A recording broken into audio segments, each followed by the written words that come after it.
ഇന്നത്തെ ക്ലാസ്സിൽ പഠിക്കാൻ പോകുന്നത് അഞ്ചുതെങ്ങ് കലാപത്തെക്കുറിച്ചാണ്. അഞ്ചുതെങ്ങ് കലാപം നടന്ന വർഷം 1697.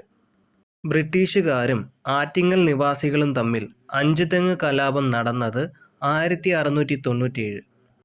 വ്യവസായശാല നിർമ്മിക്കാൻ അഞ്ചുതെങ്ങിൽ ഒരു പ്രദേശം ബ്രിട്ടീഷുകാർക്ക് ഉമയമ്മ റാണിയിൽ, അതായത് ആറ്റിങ്ങൽ റാണിയിൽ നിന്ന് ലഭിച്ച വർഷം 1684.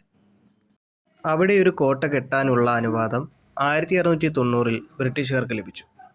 ബ്രിട്ടീഷുകാർ അഞ്ചുതെങ്ങ് കോട്ട പണികഴിപ്പിച്ച വർഷം 1695. ആറ്റിങ്ങൽ റാണി അഞ്ചുതെങ്ങിൽ ബ്രിട്ടീഷുകാർക്ക് സൗജന്യങ്ങൾ അനുവദിച്ചു കൊടുത്തത് സ്ഥലവാസികളെ രോഷാകുലരാക്കിയിരുന്നു. അഞ്ചുതെങ്ങ് കലാപത്തിൻ്റെ പ്രധാന കാരണം കുരുമുളകിൻ്റെ വ്യാപാര കുത്തക ബ്രിട്ടീഷുകാർ സ്വന്തമാക്കിയത്.